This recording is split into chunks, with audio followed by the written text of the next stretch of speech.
মুসল্লিন ইকরাম, মহান আল্লাহ পাকের লাখ কোটি শুকরিয়া এবং সুজুদ যে মহান রব্বি করিম আল্লাহ তাআলা মেহেরবানি করে আজকের এই সালাতুল জুমার দিনে আল্লাহ পাকের আশিকিন জাকিরিন মুহিব্বিন বান্দাদেরকে সুস্থ শরীরে সুন্দরভাবে আল্লাহ পাকের লাখ কোটি শুকর এবং সুজুদ যে মহান আল্লাহ তাআলা অগণিত নিয়ামতের ভান্ডার থেকে বান্দাকে হায়াত দান করেছেন। এবং শুধু হায়াত নয়, যে অবস্থার মধ্যে আল্লাহ পাক আপনাকে আমাকে রেখেছেন, সব থেকে বড় কথা হলো আল্লাহ পাক আপনাকে আমাকে একটি ইজ্জত দিয়েছেন।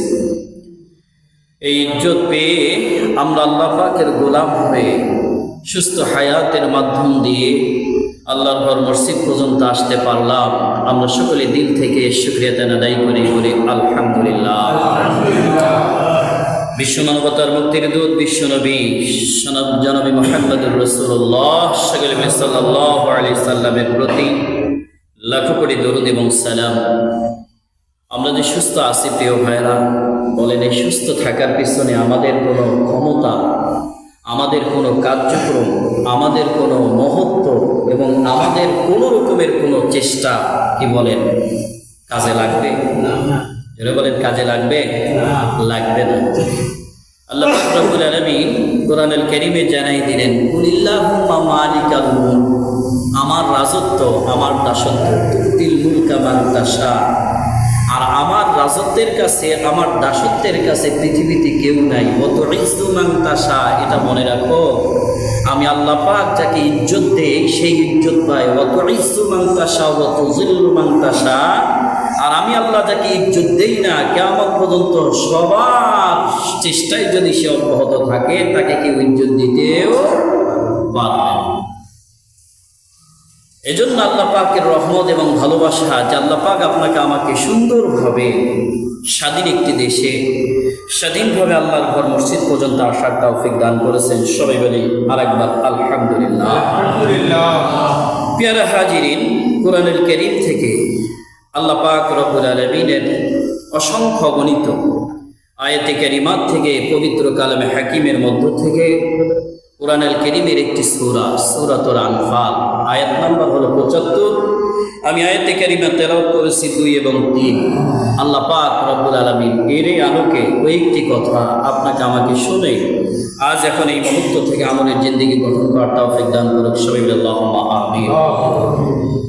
আল্লাহ পাক রব্বুল আলামিন এই আয়াতের সরল অনুবাদ করতেছেন, ইন্নামাল মুমিনুন, যারা মুমিন বলে দাবি করো, ইযা যুকিরাল্লাহ, আল্লাহ পাক রব্বুল আলামিন বলতেছেন তাদের অন্তরগুলো, তাদের দিলগুলো আমি আল্লাহ পাকের জিকিরে আসক্ত হবে এবং দুলতে থাকবে। ওয়াজিলাত কুলুবুহুম, তাদের হৃদয়গুলো আমার প্রতি আসক্ত হয়ে থাকবে। ওয়াইজা তুলিয়াত আলাইহিম আয়াতু, যখন আল্লাহ দেওয়া কালামের কোনো জিনিস তেলাওয়াত করা হবে, তারা সেটাকে চুপ করে শ্রবণ করে তারা বাস্তব জীবনে আমলের নিয়তেই শ্রবণ করবে। বলা যাবে না সুবহানাল্লাহ? কথাটা কার? আল্লাহ। আল্লাহ পাক পরক্ষণে আরেকটু এগিয়ে বলতেছেন, আয়াতু যাদাতুহুম ঈমানা। আল্লাহ পাক আগে বললেন মুমিন, আয়াতের শুরুতে বললেন মুমিনুন। এই মুমিনদের গুণটা কেমন হবে? আল্লাহ পাক রব্বুল আলামিন এই কয়েকটি ব্যাখ্যা করে বলতেছেন, ইজা তুলিয়াত আলাইহিম আয়াতুল ঈমানা। আর মুমিন হলে কখনো ঈমান ছাড়া মুমিন হওয়া যায়? মুমিন হওয়া যাবে ঈমান ছাড়া? ঈমান ছাড়া মুমিন হওয়ার কোনো আশা নাই। এই জন্য আল্লাহ প্রথমেই মুমিন বলেছেন, তার মানে আল্লাহর নাম মুমিন। আল্লাহ বলতেছেন আমারও কিছু বান্দা মুমিন থাকবে, যারা একমাত্র আমাকে ছাড়া পৃথিবীতে কাউকে তাওয়াক্কা করবে না, কাউকে ভয় পাবে না, সমস্ত কিছুর উপরে একমাত্র যেনাকে ভরসা করবেন তিনি কে? আল্লাহ পাক রব্বুল আলামিন পবিত্র কালামে হাকিমের মধ্যে জানাই দিলেন, ওয়া ইযা তুলিয়াত আলাইহিম আয়াতুহু যাদাতুহুম ঈমানা ওয়া আলা রাব্বিহিম ইয়াতাওয়াক্কালুন। ঈমানদার বান্দা হবে তারাই যারা সুখ দুঃখ, সুস্থ অসুস্থ, আপদে বিপদে একমাত্র ভরসা করবে কার উপর? আল্লাহ পাক রব্বুল আলামিন সূরা আনফালের 3 নম্বর আয়াতে আবার বলতেছেন, এই মুমিন যারা হবে, মুমিন বান্দা যারা হবে, ঈমান বাড়বে কাদের? ঈমান থাকবে যাদের। আল্লাহ 3 নম্বর আয়াতে তাদের ব্যাখ্যা করে দিলেন কাদের ঈমান থাকবে। আল্লাহ পাক রব্বুল আলামিন বললেন, ঈমানা ওয়া আলা রাব্বিহিম ইয়াতাওয়াক্কালুন। এই ঈমানদার বান্দা হবে যারা, আল্লাহ পাক জানালেন, আল্লাযীনা ইউকিমুন ইউকিমুনাস সালাত, এই পৃথিবীতে নামাজ প্রতিষ্ঠা করবে যারা, বলা যাবে না সুবহানাল্লাহ, নামাজ প্রতিষ্ঠা করবে, নামাজ পড়ার কথা নয়। আকিমিস সালাহ, আকিম শব্দের অর্থ হলো কায়েম করা। এখন আমরা নিজেরা নামাজ পড়ার চেষ্টা করি, কিন্তু পরিবার পরিজন, দেশবাসী, মহল্লাবাসী এর ব্যাপারে আমাদের কোনো চিন্তা ফিকির নাই। কথা বলেন ঠিক কিনা? এটাই হয়ে গেছে আমাদের অবস্থা। আল্লাহ পাক জানালেন যারা আকিমিস সালাত, নামাজ যারা প্রতিষ্ঠা করবে এবং নামাজ যারা প্রতিষ্ঠার আন্দোলন করে তাদের সঙ্গে যাদের আন্দোলনটা শরীক থাকবে। বর্তমান রাজনৈতিক দল অনেক এই দেশের মধ্যে, কি বলেন কথা ঠিক কিনা? প্রায় 70 থেকে 72টা রাজনৈতিক দল বর্তমান বিরাজমান। তন্মধ্য থেকে একমাত্র কিছুমাত্র ইসলামিক দল ছাড়া বলেন নামাজ প্রতিষ্ঠা করতে হবে, এই আন্দোলনটা কোনো দলের মধ্যে পাওয়া যায়? পাওয়া যায় না। নামাজ তো নিজেরাও পড়েও না, বরঞ্চ যারা নামাজ পড়ে এদের ভিতরে বিষক্কার তৈরি করে এদেরকে বিভিন্ন রকমের মামলা হামলা হয়রানি করে তাদেরকে হেনস্থা করার পরিকল্পনা তারা বন্দি আত্মায়। কথা বলেন ঠিক কিনা? আল্লাহ পাক রব্বুল আলামিন বলতেছেন আল্লাযীনা ইউকিমুনাস সালাত, মুমিন হবে তারা, ঈমানদার হবে তারা, নামাজ আদায় করবে যারা। আল্লাহ পাক রব্বুল আলামিন পরক্ষণে সেই আয়াতে বলতেছেন ওয়া মিম্মা রাযাকনাহুম ইউনফিকুন, আর আমি আল্লাহ পাক রব্বুল আলামিন তোমাদেরকে যে রিজিক দিয়েছি এই রিজিক থেকে একমাত্র কেবলমাত্র শুধুমাত্র ব্যয় করতে হবে। জোরে বলেন কার জন্য? এটা কাদের গুণ প্রিয় ভাইরা? মুমিনের গুণ। জোরে বলেন কাদের গুণ? এটা হলো মুমিনের গুণ। এই গুণ হলো মুমিন বান্দা যারা হবে, আল্লাহ পাক রব্বুল আলামিন এই মুমিন বান্দাদের গুণ ব্যাখ্যা করতে গিয়ে আল্লাহ পাক সূরা আনফালের 2 এবং 3 নম্বর আয়াতে আল্লাহ তাআলা একই কথা বললেন। এখন নামাজ প্রতিষ্ঠা করতে হবে আমাদের। এই নামাজের কথা আসতে গিয়ে বলতে হয় আমরা এখন এমন একটা জিনিস নামাজকে ট্র্যাডিশন হিসেবে পেয়েছি। কিছু মানুষ আছে যদি কেউ মারা যায় মসজিদে নামাজ আদায় করার জন্য সবাই পাঞ্জাবি একটা পরে টুপি একটা লাগায় মসজিদে একত্রিত হয়। কথা বলেন ঠিক কিনা? এমন কিছু আছে নির্বাচনের আগে এরকম ভাবে একটা পাঞ্জাবি লাগায় একটা টুপি পরে তারা নির্বাচনের জন্য মসজিদে করে এরকম পাবলিক আছে না নাই? আমার প্রিয় ভাইরা, আল্লাহ পাক রব্বুল আলামিন বলতেছেন বান্দা সুখে থাকো দুঃখে থাকো যে অবস্থায় থাকো না কেন, আমি আল্লাহ পাক তোমার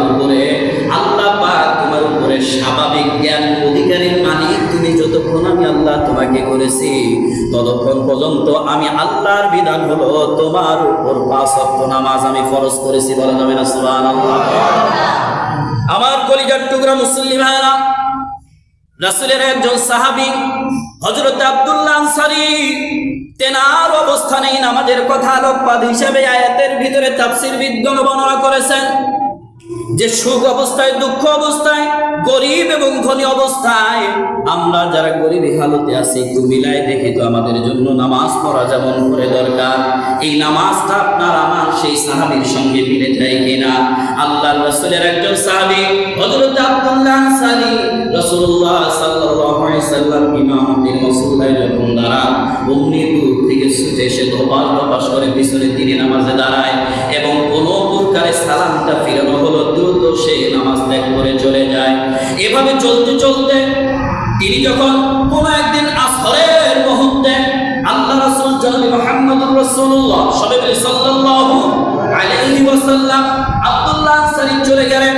রাসূলুল্লাহ সাল্লাল্লাহু আলাইহি সাল্লামকে সাহাবা আজমাইনরা প্রশ্ন করলেন, ইয়া রাসূলুল্লাহ ইয়া হাবিবাল্লাহ, আপনার সাহাবী হযরত আব্দুল্লাহ আনসারী মনে হয় আপনার দোয়া কথার উপরে সে মুনাফিক হয়ে গেছে। জোরে বলেন কি হয়ে গেছে?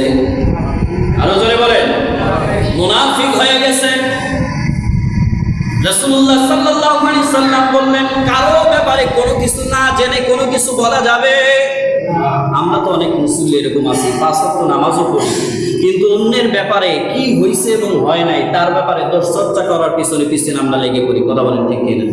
আল্লাহ রাসূল বলেছে যে কেউ যদি কারো দোষ চর্চা করার পিছনে লেগিয়ে যায় আল্লাহ পাক রব্বুল আলামিন এই ব্যক্তিকে তার নিজের জন্য জাহান্নামের যেন একটা আভাস স্থল তৈরি করে। বলা যাবে না নাউজুবিল্লাহ?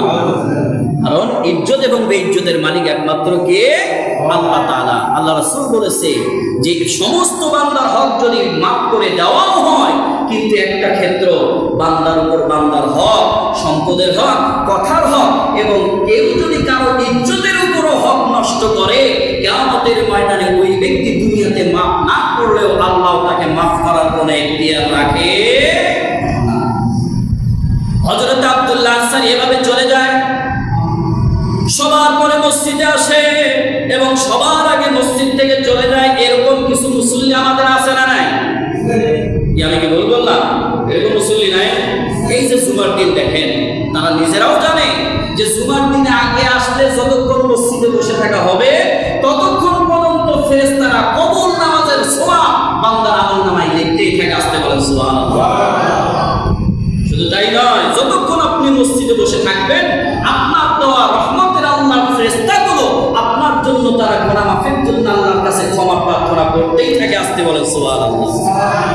আমার কলিজার টুকরা ভাইরা, বিশ্বনবী জনাবে মুহাম্মদুর রাসূলুল্লাহ সাল্লাল্লাহু আলাইহি ওয়াসাল্লাম বলেছেন, মসজিদে এসে যেই মুমিনের অন্তরে শান্তি পাবে তাকে তোমরা মুমিন বলো। বলা যাবে না সুবহানাল্লাহ? যেই মুসলমান মসজিদে এসে কিছু সময় বসে থাকলে তার হৃদয়টা ঠান্ডা হয়ে যাবে, জুড়িয়ে যাবে, রাসূল বলেছে তাকে তোমরা মুমিন হওয়ার ব্যাপারে সাক্ষ্য দাও। আর যে মসজিদে আসার পরে শুধু ঘড়ির দিকে তাকায়, হুজুর এখনো নামাজ শুরু করে না কেন, হয় না কেন, এইরকম চিন্তা চেতনা নিয়ে যে মুসল্লি মসজিদে আসে, আল্লাহ রাসূল বলেছেন তাকে তোমরা মুনাফিক বলে আখ্যায়িত করো। রাসূলুল্লাহ সাল্লাল্লাহু আলাইহি সাল্লাম বলেছেন, মসজিদে আসলে মুনাফিকদের অন্তরের জ্বালাগুলো বেড়ে যায়। বলা যাবে না নাউজুবিল্লাহ? আমার কলিজার টুকরা ভাইরা, সব জায়গায় সময়ের ব্যবধান আমরা দেখি না, কিন্তু মসজিদে আসলে আমাদের সময় একেবারে সেকেন্ড অনুযায়ী ইমাম সাহেব চলে কিনা এর ব্যাপারে আমরা প্রত্যেকটা ওয়াক্তে যারা নামাজ আদায় করি, আর জুমার দিন তো কোনো কথাই নেই। কি বলেন, এরকম হয় কি হয় না? যারা বলেন হয় কি হয় না? আল্লাহ রাস্তা আমার বানানোর কথা নয়, রাসূল বলেছে আপনার অন্তরে এই রোগ যদি থাকে তওবা করেন, ফিরে আসেন। আল্লাহ আপনাকে সময় দিয়েছে, আপনি আল্লাহর বান্দা, আল্লাহ আপনাকে হায়াত দিয়েছে। আল্লাহর ঘরে এসে আপনি আল্লাহকে সময় দেখান, 2 মিনিট, 3 মিনিট, 5 মিনিট, এই হিসাব আপনি করেন। পৃথিবীতে যখন আপনি ঘরেন আপনার দরকারি কাজে আপনি সময় দেখান না, আল্লাহর কাছে এসে যদি আপনি সময় দেখান, আল্লাহ বলতেছে তো সময়ের কোনো ইবাদত আমার কাছে না, আমার কাছে কোনো মূল্য নেই। বলা যাবে না নাউজুবিল্লাহ? সব থেকে সময় দিতে হবে আল্লাহর ঘরে। সাহাবারা যখন তাদের বাসায় গেছে, ফ্যানগুলো একটু কমায় দেন তো, ফ্যানগুলোর সংখ্যা কমায় দেন, মিটার লোড নিচ্ছেন। এটা অফিসের সঙ্গে কথা বলে এটা ঠিক করে নিতে হবে। তাহলে আল্লাহ রাসূল জনাবে মুহাম্মদুর রাসূলুল্লাহ সাল্লাল্লাহু আলাইহি ওয়াসাল্লাম তিনি বলেছেন যে বান্দা তুমি এরকম ভাবে যদি ইবাদত করো, আল্লাহর কাছে প্রত্যেকটি ইবাদত আল্লাহর কাছে গ্রহণযোগ্য পেয়ে যাবে। বলেন সুবহানাল্লাহ। রাসূলুল্লাহ সাহাবী হযরতে আব্দুল্লাহ আনসারী তিনি যখন রাসূলের পিছনে নামাজ আদায় করে চলে গেল, সাহাবীরা যখন এইভাবে বলল, সঙ্গে সঙ্গে আল্লাহ রাসূল বললেন, চলো আজকে আব্দুল্লাহ আনসারীর বাসায় আমরা যাব, তার কারণটা কি দেখার জন্য। রাসূলুল্লাহ সাল্লাল্লাহু আলাইহি সাল্লাম আসরের সালাত আদায় করে যখন হাঁটিয়ে বাবা আব্দুল্লাহ আনসারীর বাড়ির গেটে গেলেন, বাড়ির গেটে জানানো যাওয়ার পরে তিনি ডাক দিচ্ছেন, আব্দুল্লাহ আনসারী তুমি কি বাসায় আছো? একবার ডাক দিলেন, জবাব নাই। দ্বিতীয়বার ডাক দিলেন, আব্দুল্লাহ আনসারী তুমি কি বাসায় আছো? আব্দুল্লাহ আনসারীর কোনো জবাব নাই। তৃতীয়বার যখন ডাক দিলেন, আব্দুল্লাহ আনসারী তুমি কি বাসায় আছো? তৃতীয়বার বলে, লাব্বাইকা সাআদাতি ইয়া রাসূলুল্লাহ, আমি আছি বাসায়, একটু অপেক্ষা করেন, আমি আসতেছি। কিছুক্ষণ পরে এখান থেকে একটা শিক্ষা হলো, আপনার আমার নবী, বিশ্ব নবী জনাবে মুহাম্মদুর রাসূলুল্লাহ সাল্লাল্লাহু আলাইহি সাল্লাম মানুষের বাসায় গিয়ে কেমন করে ডাকতে হবে এরকম নীতিও দিয়েছেন কি নাই? ধরে বলেন পাইছি কি না পাই? তাহলে একটা বিষয় হলো, আমাদের মধ্যে কিছু মানুষ আছে যারা যাওয়ার পরে কারো বাসায় ঢোকার সময় যে ভাইকে ডাকার আগে ভাবিকে ডাকে, বলি ভাবি ভাই কি বাসায় আছে? আজ যদি কোনো কথাই নাই, অনুমতি পাই আর না পাই, ওই ডাকতেও আসি বাড়িতেও যাচ্ছি, ডাকতেও আসি বাড়িতেও যাচ্ছি। আল্লাহ তাআলা এটাকে হারাম করেছেন। জোরে বলেন কি করেছেন? হারাম করেছেন। আপনি বাসার বাইরে দাঁড়িয়েছেন, একবার, দুইবার, তিনবার সালাম দিলেন, আপনি তাকে ডাকলেন, কোনো আওয়াজ আসলো না, সেখান থেকে আপনাকে ফিরে যাইতে হবে। তার বাড়িতে ঢোকার কোনো এখতিয়ার আপনার কোরআন দিয়েছে? জোরে বলেন দিয়েছে? দেন। কাজে এই নীতিটা আপনারা ফলো করে চলবেন। বহুত বড় গুনার কাজ। আমরা একজনকে ডাকতে গেলাম বাসায়, যে দেখি যে ওকে না ডাকার আগে ভাবিকে ডাকি, ভাবি অমুক কি বাসায় আছে, ভাই কি বাসায় আছে? আপনি ভাবিরে ডাকেন কেন, ভাইরে ডাকতে পারেন না? এরকমটা হয় কি হয় না? এরকমটা হয় কি হয় না বলেন? এরকম আমাদের অভ্যাস আছে কি নাই? এটা হারাম, কোরআন এটাকে নিষেধ করেছে।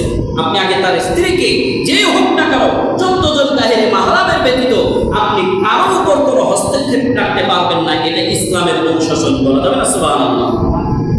আব্দুল্লাহ আনসারী দ্বিতীয় ডাকের জবাবে চলে আসলো, বললেন লাব্বাইকা সা'দাই ইয়া রাসূলুল্লাহ। আসার পরে বলতেছে আব্দুল্লাহ আনসারী, আমি তোমাকে ডাকলাম একবার, দুইবার, তিনবার, ডাকার পরে তুমি জবাব দিলা, কারণটা কি? আব্দুল্লাহ আনসারী এই কথা শোনার পরে শুধু জোরে কান্না করে, ইয়া রাসূলুল্লাহ, ইয়া হাবিবাল্লাহ, আসলে আমি কিন্তু বলতে চাই নাই, আসলে আমি কিন্তু এটা আপনাকে জানাইতেও চাই নাই, যেহেতু আপনি জানতে চেয়েছেন, আমার বাসা পর্যন্ত এসেছেন। ইয়া রাসূলুল্লাহ, ইয়া হাবিবাল্লাহ, তাহলে শুনুন, আমার গায়ে যে চাদরটা আপনি দেখতেন, এই চাদর পরে আপনার পিছনে গিয়ে সবার শেষে আমি নামাজ আদায় করতাম। এই চাদরটা যদি হাঁটুর নিচে যদি উপরে আমার থাকে না, উপর পর্যন্ত যদি থাকে, তাহলে নিচের দিকে আসে না। ইয়া রাসূলুল্লাহ, ইয়া হাবিবাল্লাহ, আমার একটা চাদর মাত্র আছে, যেই চাদরটা পরে আমি আপনার পিছনে নামাজ আদায় করি, এবং আমার ঘরের মধ্যে একটা গর্ত আছে, সেই গর্তের মধ্যে আমার বিবিকে রেখে যাই। সেখানে রাখার পরে যেহেতু আসরের নামাজের সময় রক্ত খুবই কম, এজন্য সালাম ফেরা মাত্র আমি চলে আসি, ওই চাদরটা আমার স্ত্রীকে দে, ওই স্ত্রী নামাজ পড়ে এরপরে আল্লাহকে ডাকে, ইয়া রাসূলুল্লাহ, ইয়া হাবিবাল্লাহ, আমি যদি সময় মতো এসে আমার স্ত্রীকে ওই চাদরটা দিয়ে নামাজ আদায় করাইতে না পারি, আমার স্ত্রী কিন্তু নামাজি হতে পারবে না। কিছু কিছু মানুষ আমরা আছি, এখন বলতে চাই সাহাবীদের আমল দেখে, আর আমরা এমন মানুষ কিছু আছি যে আমরা নিজেরা নামাজ পড়ি, কিন্তু পরিবার পরিজন নামাজ পড়ে না, এর ব্যাপারে আমাদের কোনো চিন্তাও নাই, কোনো ফিকিরও নাই। কি কথা বলেন, ঠিক কিনা?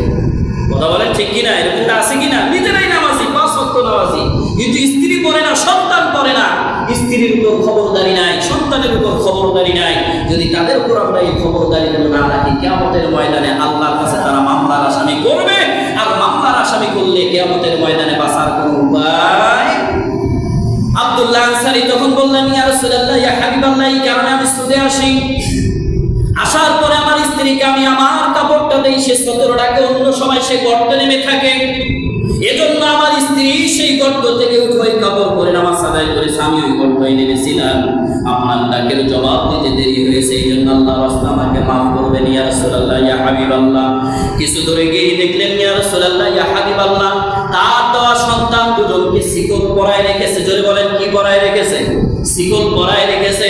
বলে, ইয়া রাসূলুল্লাহ, ইয়া হাবিবাল্লাহ, এখন বলেন আপনার কি? বলে আব্দুল্লাহ আনসারী প্রথম স্যার তোমার কাছে আমি পাই না, তবে দ্বিতীয় কথাটি হলো তোমার এই সন্তানগুলিকে তুমি কেন শিকলবদ্ধ করে রেখেছো?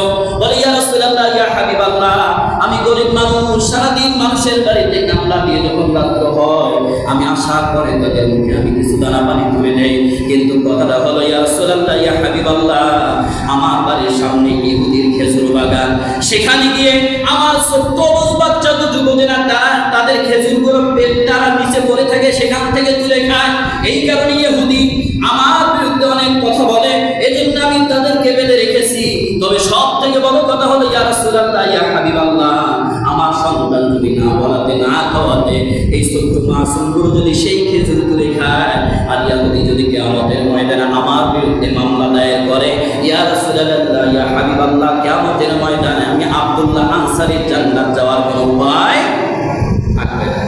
তাহলে একটা জিনিস চিন্তা করেন, সাহাবী নিজেও নামাজ আদায় করে, হারাম খায় না, সন্তানদেরকেও হারাম খাইতে দেয় না। এখন আমরা এমন কিছু মানুষ আছি, হারামের ব্যাপারে কোনো খোঁজখবর নিজেরাও রাখি না, সন্তান সন্ততি পরিবার পরিজনের ব্যাপারে তো কোনো খোঁজখবর রাখিও না। এরকম মানুষ আমরা আসি না নাই? জোরে বলেন, আসি না নাই? এই জন্য নিজে বাঁচলে হবে না, সবাইকে বাঁচাইতে হবে। আল্লাহ রাসূল কোরআনে বলছেন, আনফুসিকুম ওয়া আহলিকুম নারা, তুমি নিজে বাঁচো, তোমার পরিবারকে বাঁচাও। আমার প্রিয় ভাইরা বলেন, আব্দুল্লাহ আনসারী সাহাবীর মতো বর্তমান কি কাপড়ের কোনো সংকট কোনো মুসলমান আমাদের আছে? কি বলেন, আছে? এক একজনের বাড়িতে কয়টা করে ড্রেস আপনি আছে? আপনাকে যদি এখন আমি জিজ্ঞাসা করি, আপনাকে হিসাব করে জবাব দেওয়া হবে, আপনি আর পরে উত্তর দিবেন, বলতে পারবেন না কয়টা ড্রেস আছে। তাহলে আব্দুল্লাহ আনসারী এত বড় জিন্নশীল সাহাবী যদি 71 নামাজ সেই অবস্থায় থেকে ত্যাগ না করে, অনায়াসে যে আমরা নামাজগুলো ত্যাগ করতেছি, বলেন আল্লাহর কাছে জবাব দেওয়ার কোনো উপায় থাকবে? যদি বলেন কোনো জবাব দেওয়ার উপায় থাকবে? কোনো উপায় থাকবে না। বাইনাল আদলি ওয়া বাইনাল কুফরি তারকুস সালাত, কিয়ামতের ময়দানে আল্লাহ পাক রব্বুল আলামিন কাফের এবং মুমিনের পার্থক্য করাবেন ওই সকল লোকদের জন্য যারা নামাজ আদায় করে তারা মুমিন, যারা নামাজ আদায় করে না তারা কাফের। তাহলে বলেন সাপ্তাহিক একদিন জুমার দিনে আসলাম, আসার পরে আমরা নামাজ আদায় করে বাড়িতে গেলাম, এক সপ্তাহ পর আবার আসলাম, এটা কি নামাজি? না 5 ওয়াক্ত যারা নামাজ আদায় করে তারা নামাজি বলেন? কয় ওয়াক্ত? জোরে বলেন, কয় ওয়াক্ত আদায় করা লাগবে? 5 ওয়াক্ত আদায় করতে হবে। আমার বলে যাচ্ছে তোরা ভাইরা, নামাজ আদায় করা দরকার আছে না নাই? জোরে বলেন, আছে না নাই? আপনি যদি বিবেকবান হন, সবটাই বোঝেন, এটাও আপনাকে বুঝতে হবে। যতটুকু কথা বললাম, নামাজ কারো রেহাই নাই, ধনী হোক গরিব হোক, সুস্থ হোক অসুস্থ হোক, নামাজ আদায় করতে হবে। আল্লাহ পাক রব্বুল আলামিন কিয়ামতের ময়দানে যেন সকলকে নামাজি করে কিয়ামতের ময়দানে ওঠার তৌফিক দান করে। সবাই বলে আল্লাহুম্মা আমিন। ওয়া মা তাওফীক ইল্লা বিল্লাহ ওয়া মা আলাইনা ইল্লাল বালাগ। আসসালামু আলাইকুম ওয়া রাহমাতুল্লাহ।